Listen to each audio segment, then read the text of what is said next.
Komisi C DPRD DKI Jakarta mendorong Satuan Kerja Perangkat Daerah Pemungut Retribusi memperkuat strategi pembiayaan kreatif guna menopang pendapatan asli daerah. Sekretaris Komisi C, Ismail mengatakan, pembiayaan kreatif perlu menjadi perhatian serius setiap organisasi perangkat daerah. Dengan begitu, pemerintah daerah punya sumber pendapatan baru. Demikian disampaikan Ismail usai rapat kerja Komisi C bersama SKPD di Gedung DPRD DKI Jakarta, Rabu 20 Mei 2026. Menurutnya potensi pembiayaan kreatif diantaranya dengan optimalisasi aset milik Pemprov DKI Jakarta. Badan Pengelola Aset Daerah mulai menginventarisasi dan memetakan pengembangan aset barang milik daerah yang memiliki nilai ekonomi. Optimalisasi aset tidak hanya terbatas pada lahan kosong. Aset yang memiliki bangunan juga dapat dikerjasamakan dengan pihak ketiga selama memberikan manfaat bagi daerah. Ya, memang ini satu hal yang harus kita optimalkan seiring dengan berkurangnya DBH. Ya, PAD itu hanya mungkin bisa kita tingkatkan dengan melakukan creative financing. Makanya tadi beberapa OPD itu contoh BPAD, ya, bagaimana dia sudah melakukan inventarisir dan bahkan visioning. Ya, terhadap aset-aset BMD yang punya potensi untuk dimonetizing, ya, sehingga bisa menjadi sumber pendapatan baru, ya, dalam PAD. Dan aset-aset tersebut bukan saja yang istilahnya berupa tanah, ya, yang sudah ada gedungnya itu bisa dimonetizing, ya, dan bahkan bekerja sama dengan pihak ketiga, pihak swasta, sehingga tidak menjadi beban APBD, tetapi hasilnya bisa masuk ke dalam APBD.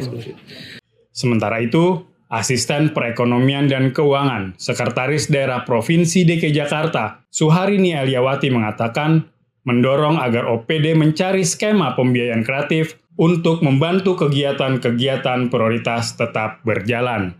Memang menjadi poin penting untuk saat sekarang ini, begitu DBH kita dipotong, kemudian kondisi ekonomi kita saat sekarang ini, creative financing menjadi satu-satunya atau upaya yang memang benar-benar harus kita lakukan. Ini pekerjaan dari Pak Faisal mulai noto. Jadi ada dua yang kemarin itu kita lakukan KJPP ulang. Kenapa? Karena penawarannya terlalu rendah untuk kondisi-kondisi kawasan-kawasan yang masih premium misalnya atau di pulau. Itu memang mungkin kita mendingan agak mundur gitu ya pembahasan KJPP-nya, tapi kita akan mendapatkan manfaat sebanyak-banyaknya dari DKI Jakarta. Bahkan kemudian skenario-nya dibayar per 30 tahun nggak apa-apa, tapi nanti ada skenario yang setiap tahun Pemprov DKI Jakarta pun akan mendapatkan manfaatnya. Itu yang untuk pembahasan aset. Kemudian untuk pembangunan kantor RW, Bapak izin menyampaikan memang ada dua mekanisme, Pak.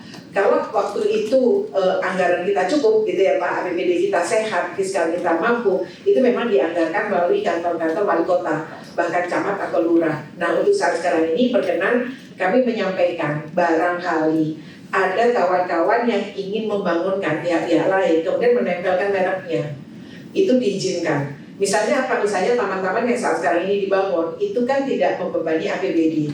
Tapi merek-merek tertentu boleh. Misalnya yang saat sekarang ini dibangun kalau boleh cerita gitu ya Pak, antara JIS sama Ancol, itu kan BTN yang membangun. Nah, BTN boleh memasang labelnya di situ. Nah, ini yang akan kita sampaikan. Barangkali kantor-kantor RW pun akan demikian. Kalau kemudian asetnya ada di BPAD gitu, itu nanti akan kita kerjasamakan. Tapi kalau asetnya adalah memang aset dari masyarakat itu sendiri, tentu nanti mekanismenya berbeda. Namun demikian nanti kami diskusi lebih lanjut dengan Bapak.